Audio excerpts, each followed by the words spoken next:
Hello everybody and welcome back to Drake's RC Stuff and welcome to part 3 on the build of the T1 Ranger VTOL. And at least to start off with today, we're actually doing a bunch of stuff that isn't very VTOL-y. And thus there is actually a manual, a PDF manual. So yes, we'll see how this goes. But we're going to be doing control horns on this as well. So that we're ready to continue on with the assembly. No control horns and the rudder, of course. It's well, it's a fin, it doesn't have a rudder. Now, while I was looking for bits, what I actually found was the fact it has this cute little sort of hook thing, and the thing to go on the other side. I'm doing this now for the simple fact of it's one less thing for me to lose. Ooh. I'm going to push that in, and actually, to be fair to it, that feels ridiculously strong. So that's good. The only thing that I would say about it is that that extends quite far into the plane. Oh, no. That will hook onto the wing tube. Okay, that makes a bit more sense, but I need to remember not to have wires going over the middle of the wing tube. Okay, that's fine. We can deal with such things. Also in this accessory bag, I'm not sure if I actually got out during the unboxing, you get a Heewing Velcro strap. You get 2 bits of plywood to use with their sort of rail system. You get your lovely sort of anodized nut to go on the back of the fuselage to hold your tail tube on. You get a couple of plastic covers for the 2 sort of air scoopy regions on the fuselage, and then you get a bag of bits. So these are control horns, control clevises, some long screws, arms, things like that. So that is what I was actually aiming for. So let's put those back in the box. And yes, this is the tail. It does have a little sort of skid on the rear, and it does actually tell you which screws to use. So unlike the VTOL kit, I actually think that if that's how it's laid out, you could probably put this together without needing instructions. So for the thing that you don't need instructions for, they give you them, and then for the one that you're going to struggle with, they don't. But never mind. Right, let's get these wings done, and then I can actually say that they are done, if you get what I mean. Right, let's grab a screwdriver, and what I'm looking to do is just lift that up. And I'll lift that up. One thing that I am also going to do, it looks like we may have some E6000 glue that's not gone off, so we can use that just to help put these control linkages in. Have we got a box that I could tip these out into? It would be lovely if we did. That has holes in it. That could have almost been a disaster. It's empty. Oh, it is. Bar some fluff. Right. So, these are what we need. And you're always better putting some glue on these, but looking at these, yeah, you might be even better. Always better, because they will eventually come loose. The canopy one obviously doesn't really matter, because it's the canopy. But obviously this does, because it's the control surface. So what I'm going to do is make sure that does fit, and it does. Fits very smart actually. And then obviously this would go on there where it sticks through. But what I'm going to do before we do all that is get a bit of tissue ready, because I'll definitely need some of that. And I'm going to get E6000 glue. Ooh, have we got no ends for it? I mean, I have, but probably. Yes, okay. We'll do it the old-fashioned way. Ooh. I say it isn't gnarled up, but it isn't, or it isn't, hasn't gone solid, but it has at the end. So let me just slightly nervous of this coming off in my face, to be brutally honest. I'm not sure how we're going to be able to get past this lump of glue at the end of the bottle, annoyingly. Definitely plenty in there.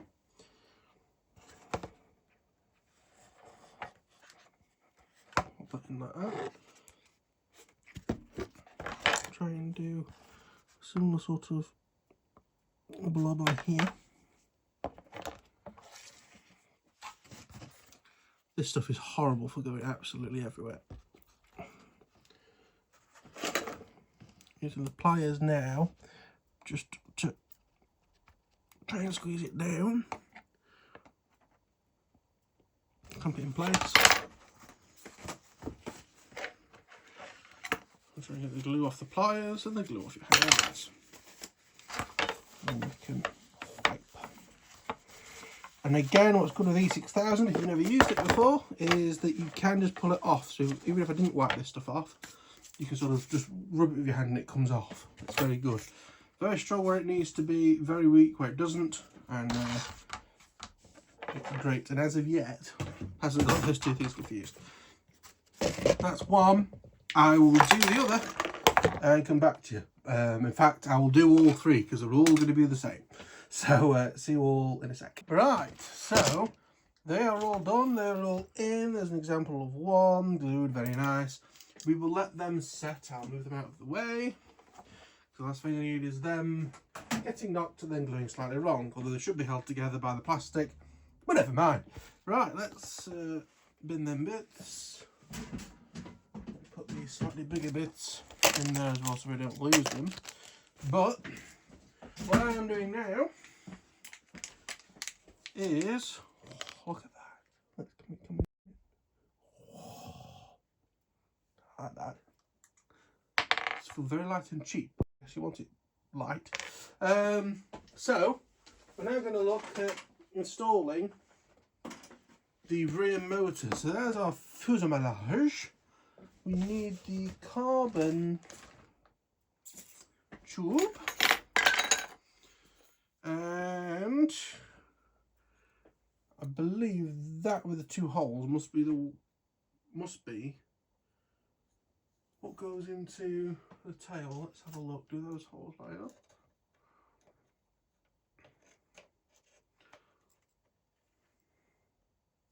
Yes, they do. Okay. The one with no holes in, I mean, I know it's got that little cutout. The one with no holes in must go to the front. Push that in as far as it goes. And put our little anodized doobie flop. Now, why won't the anodized doobie flop? One thing. Try putting this on without the thing. Just see if I don't know, the threads need tidying up. Oh, that's a lovely noise. So yeah, it will go on. You just got to get it absolutely bang straight. Okie dokie. So do that again. Push it in as far as it'll go. As I say, you've got to get this on absolutely straight. But there we are. Look at that fanciness there. So we'll delve back into our bag of bits, and we should have a speed controller, random extra bits of wire, motor with long wires, and thing to hold the motor with long wires on. There we are. And again is where I think, couldn't you have at least put some notes on the website? Because where does this mount go on this tube? Where? You know, there's nothing to let you know, unless you put it over that hole. But even so, you know, where am I meant to put this motor? I mean, I guess you can assemble it and then put a prop on the motor and make sure that it's not going to hit anything, and that'll do.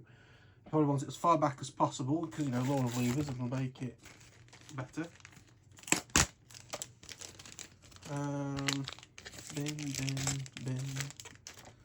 Bin, not bin, bin.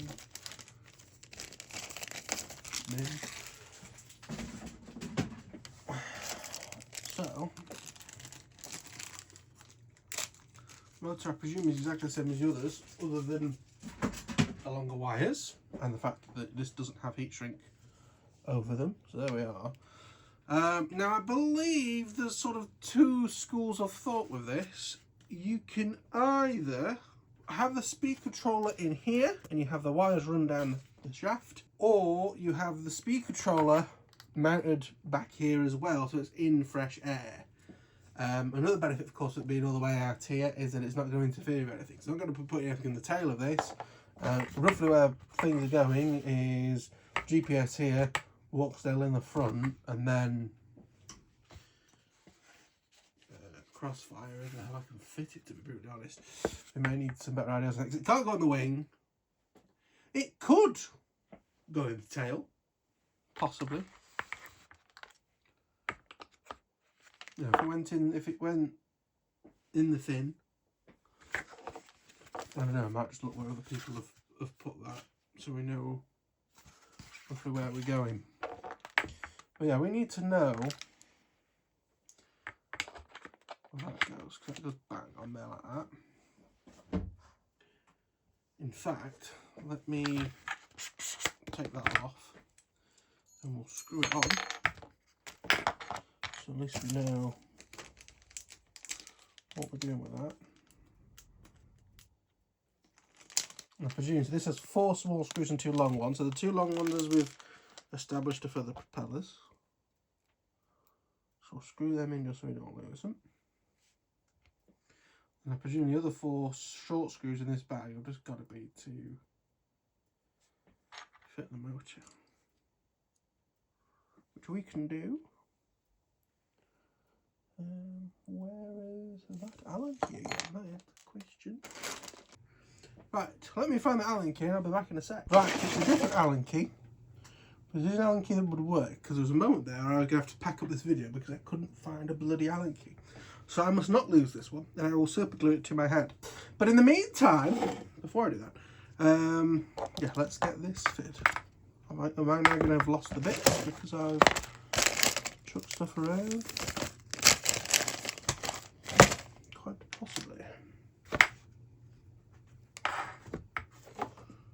This is taking a piss.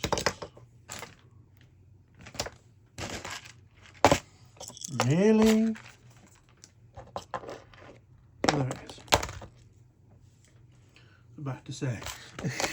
Right. Put something in the centre of the frame for reference. Bang. Ish there.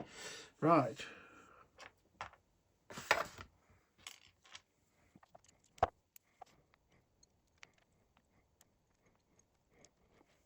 Not put it in straight will cause problems.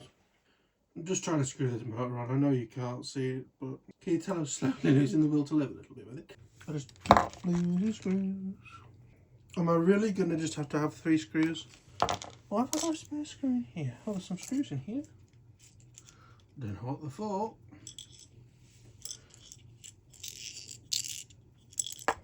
But it'll do for what we want. So that's just some protection between the screws and the actual coils. That's good. Right, so the ultimate question is, again, where does this motor go on this tube? Because I have a feeling that it should go about here, and then those wires disappear down that hole and go into the fuselage.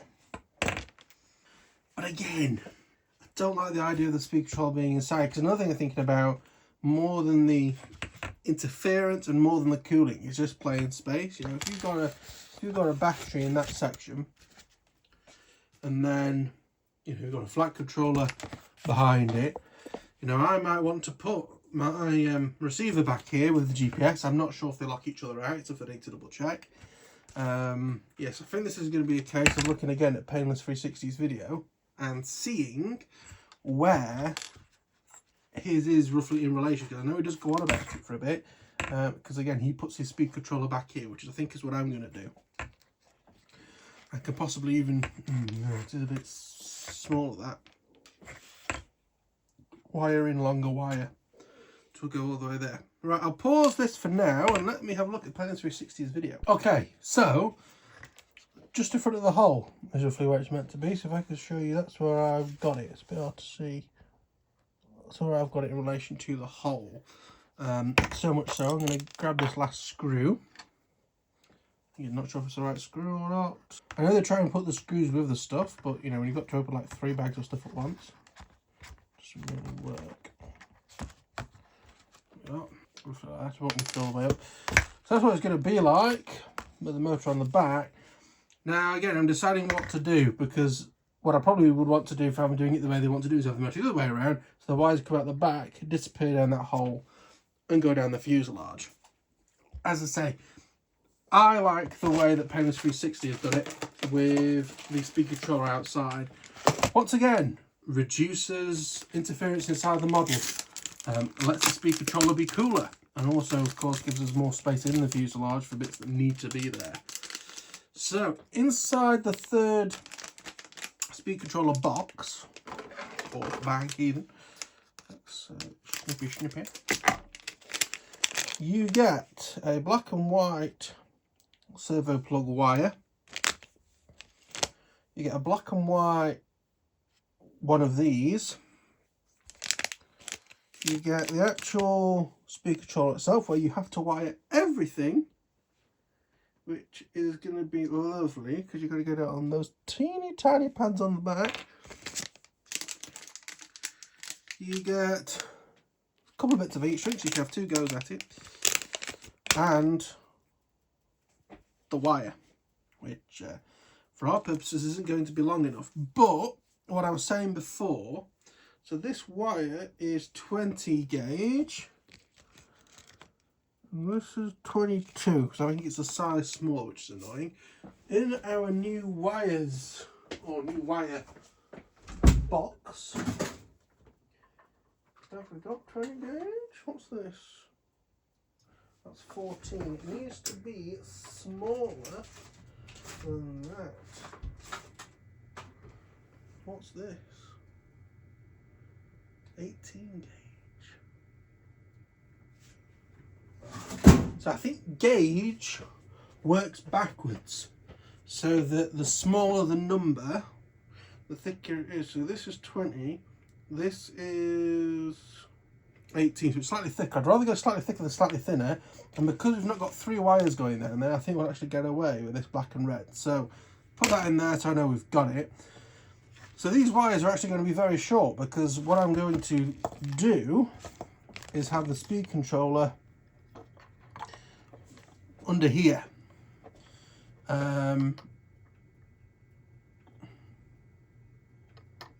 Like so. Now I believe Lee, I think it's Lee, Painless 360's actual name, has a 3D printed bit, which I may try and use, but to be honest with you, the 3D printer's a bit alien to me. It's more my dad's domain. There's a bit of me that's almost like, I'll find a drill the same size and just drill a bit of plywood and glue it there and there. This is sort of the old-fashioned way, if you like. Or do we put it slightly in front and do it like that? That's the other way of doing it. Or with foam blocks for a bit of noise isolation. Have I got any foam kicking about? Possibly. I'll add it to Lou, and then we'll come back and we can decide a little bit what we're doing with this. Right, I have a plan, because I can't be arsed through printing. It's just a lot of faff about. I found a 1/2 inch drill bit, which is approximately the same outside diameter as this tube. I've also found a massive block of balsa wood. And what we're going to do is very simple. I'm going to drill into this block of balsa wood. Once I have done that, I will slice sort of like that to get the bit of balsa wood out. And that will give me roughly 2 halves, because I'll sort of try and split it that way. And then we'll have the spacers on either side of the motor to get us where we need to be. What I am half tempted to do before I actually nail this all together properly is putting a propeller on that motor and making sure it actually looks alright. So, yes, let me get drilling. I'll be back in a moment. Well, that idea was a failure. I'm going to give up with that. That hasn't worked. We need something more solid than balsa. And to be fair, I think that's more for shaping. It's not even that strong of balsa. And I don't think it also helps that there's a drill bit. It's probably for metal. So I'll see if I can find a scrap bit of ply, thick ply. I don't know why I said like that. Or give up. We'll see. So bear me a moment. Right, I am admitting defeat on wood because even after I've drilled the hole, it's too big. So Lee, again, Painless 360, I hope that's his name, has got the 3D printed sort of wedge that he used under the model available to download. I've downloaded it. I will whiz it across to my father in long distant lands, get him to do the Simplify 3D bit to convert it to a model I can actually print, and then I'll fire it into Octoprint and see if I can actually get this printer to print. It's been doing quite well lately. I mean, if I show you some of the stuff he's been doing lately, really high detail. So, fingers crossed, we'll be okay. Get a couple of them printed off maybe, just so we can see what they're like. And then again, we wire it around there. I did the long wires on the speed controller to run it through. I have got some of this, you know, if the wires that come with it aren't long enough, although, yeah, they won't be long enough. I've got some of this power box wire, it can have something fancy on it. Mostly just because it's thin wire. To pull it through to the front. Ready. Again, I'll do everything a bit too long, so sort of down here, and we can always move stuff back before we put it in. But I'm going to leave that there. I've recorded 2 videos tonight for you all. I need to tweet. So I will get that winged across to father, and then we will go from there. But yes, thank you for watching. If you enjoyed, click the like button. Remember to subscribe. It helps me out a lot. Any comments, even questions, feedback, anything like that, feel free to leave it in the comments, and I'll see you all in the next one. Bye bye.